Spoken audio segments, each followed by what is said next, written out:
Donc on va ajouter donc un routeur, comme ça, voilà. On va connecter donc le premier interface. Donc l'interface Giga 00 Ethernet avec le réseau local.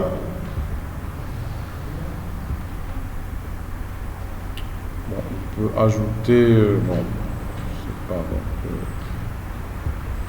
bon, un autre serveur à part.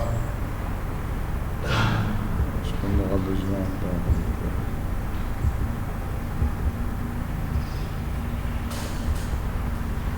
donc maintenant il faut configurer l'interface Giga 00. Donc enable, configuration terminale, interface Giga 0/0, IP adresse 192.168.1.1.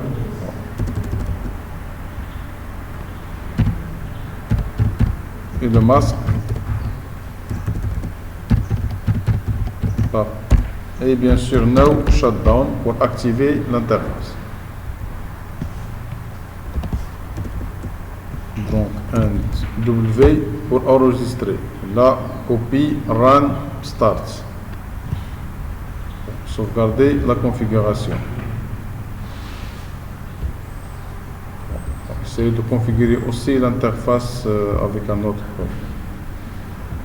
Donc configuration terminale, interface Giga 0/1, IP adresse 192.168.2. On va prendre un autre réseau, donc l'adresse réseau.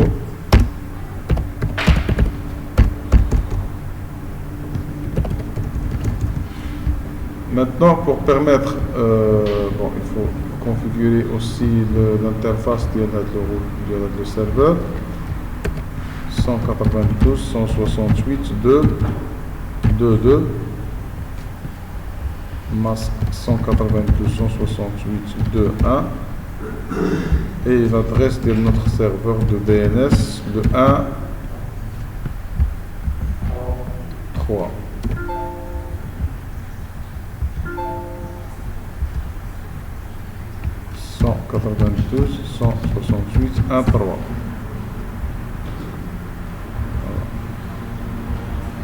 Bon, quoi? L'interface n'est pas active. Pourquoi? J'ai fait Giga 01, c'est ça? Je n'ai pas fait no shutdown. Ah, peut-être configuration terminale, interface Giga 0/1, no.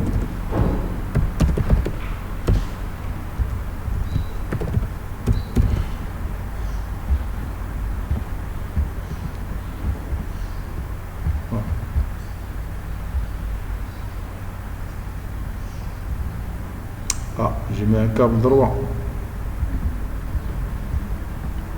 Peut-être. Normalement, ça devrait être un câble croisé. C'est toujours... Parce que le câble croisé, il est en pointillé. Maintenant, on va configurer l'accès à distance à ce routeur. Donc, c'est... la configuration terminale, mais il faut tout d'abord configurer le mot de passe de enable. D'accord, la console c'est tout enable. Donc si on ne fait pas la configuration de le mot de passe enable, bon, ça ne marche pas. Donc hostname tout d'abord, changer le nom. Donc, on va mettre par exemple Casa, le nom du routeur. Par la suite, pour le mot de passe enable, pour enable, il y a deux mots de passe, soit enable password, soit enable secret. Bon, enable secret, il est automatiquement crypté. Donc, si on fait pas enable password, Cisco par exemple, si on fait show run, vous voyez que le mot de passe il est en clair. Alors que si on fait, on peut mettre les deux à la fois. Enable, secret. Bon, on va mettre par exemple Cisco 1. And si je fais show run, vous voyez que le mot de passe secret il est crypté. Donc, et en même temps, si les deux mots de passe sont configurés, qui sera utilisé, c'est le premier, c'est le secret. Ça veut dire le deuxième, même s'il est configuré, ne sera pas mis en compte. Pour crypter aussi, donc les mots de passe non cryptés, il faut utiliser la commande de service password encryption. Mais même si on crypte avec bon, bien sûr, show run, maintenant les mots de passe sont, vous voyez, il est crypté, mais le degré de cryptage, l'algorithme de cryptage n'est pas très difficile. Donc, on peut la décrypter facilement. Si je prends AdLoco Dada, je l'applique à un algorithme simple, on peut décrypter, on peut avoir le nom en clair, hein, le mot de passe en clair. Ce n'est pas fort, mais vous voyez, l'algorithme il est très fort. Ça demande beaucoup de temps pour être décrypté. Même le nombre de caractères, vous voyez juste des chiffres avec quelques lettres, alors que là, il y a dollars, il y a beaucoup de dollars, avec un point, avec un slash. Donc c'est plus fort, c'est difficile à décrypter. Maintenant, il faut, maintenant on a le mot de passe enable, le mot de passe, le mode privilégié. Maintenant, il faut entrer le mode configuration terminal, line, VTY, les terminaux virtuels, 04 ou bien 015. Donc on a 5 par défaut, les 5 premiers.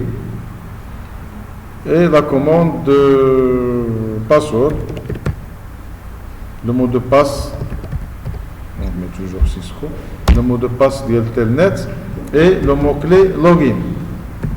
Login, ça veut dire que on va se loguer. On va se loguer pour entrer. Sinon, mais on peut aussi ajouter login quelque chose par la suite. C'est la façon de se loguer le Telnet. C'est quel est le nom utilisateur, quel est le mot de passe, etc.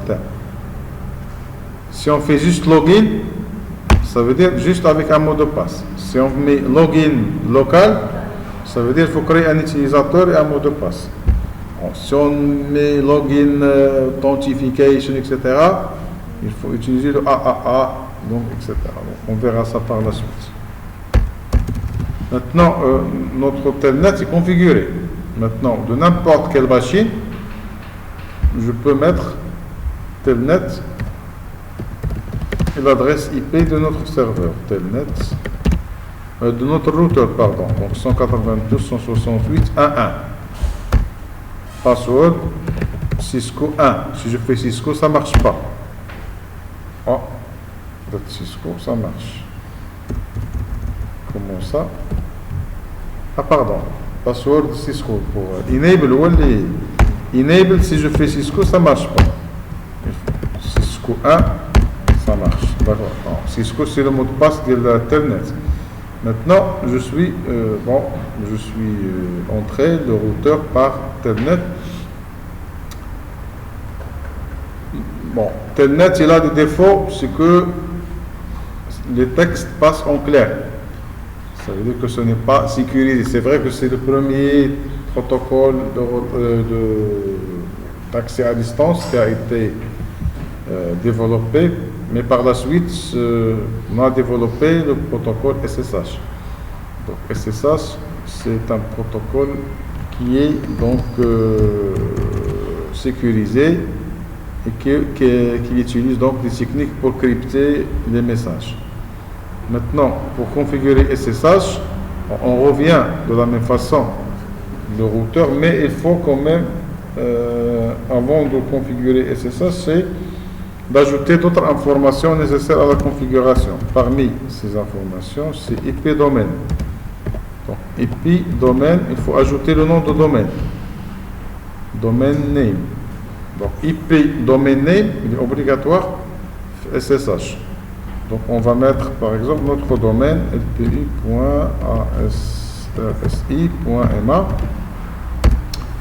Aussi, il faut juste ajouter, donc la créer, ce qu'on appelle, parce que SSH utilise l'algorithme les algorithmes de cryptage, donc il faut générer les clés primaires, une paire de clés publiques et privées pour le décryptage, parce qu'on va utiliser l'algorithme RSA. L'algorithme RSA, donc c'est pour crypter et décrypter le message. Bon, on utilise donc c'est à clé asymétrique, ça veut dire qu'il y a asymétrique, donc clé publique et clé privée.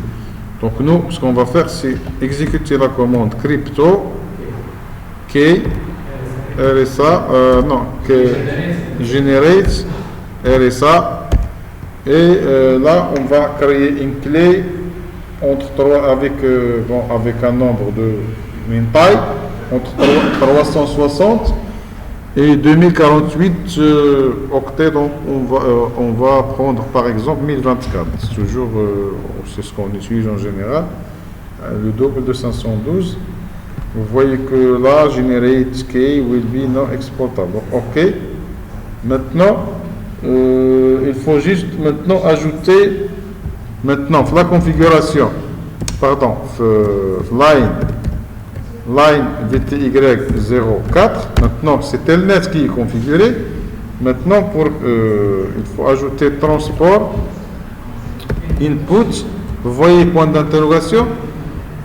Transport input, soit on va mettre Telnet, comme ça Telnet sera toujours utilisé, soit on va mettre SSH, soit on met rien, ça veut dire on n'accepte pas l'accès à distance, ou bien si j'utilise all, ça veut dire les deux marchent, Telnet et on a le choix. Donc là je vais prendre SSH, comme ça Telnet ça marche pas. Par la suite, login, on va mettre login local. C'est obligatoire SSH. Ça veut dire qu'il faut créer un utilisateur qui va être utilisé. Donc login, vous voyez si je fais point d'interrogation, soit local, soit authentification qui utilise le AA. Donc on va mettre dans un premier temps local. And et enregistrer, mais je dois créer un utilisateur, sinon ça ne marche pas. Donc avec la commande username, je vais l'appeler par exemple user SSH, privilège, password, mais on peut définir certains degrés de privilège. Par exemple, si tu fais par défaut, tu prends privilège 0. Bon, ça marche quand même, mais il n'a pas beaucoup de privilèges. On verra ça aussi avec la partie sécurité. La privilège, on peut mettre ici password, et je me donne le password. Donc Cisco SSH. Cisco SSH. Bon, ça marche. Mais vous allez voir, lorsqu'on va mettre Shawada, on verra qu'il va mettre de 0. On va ajouter un autre utilisateur, donc username, user2 SSH avec un privilège 15, le maximum, et password, on va mettre Cisco SSH 2. Je vais mettre 1, terminé. Donc, si je fais maintenant Shawrun, vous voyez que il est où le username, pas encore, voilà. Vous voyez là, il a pris le 7, pardon. Donc si je fais rien, par défaut il prend le 7. Bon, non, ne prend pas le 7. Vous voyez là, il n'a pas de privilège. Username. Donc le privilège par défaut c'est 0. Ça c'est le cryptage. 7 de cryptage. Vous voyez là, un 15 qui vient par là. Donc là, il n'a pas de privilège. Donc par défaut il a le privilège 0. Bon. Bon, maintenant il suffit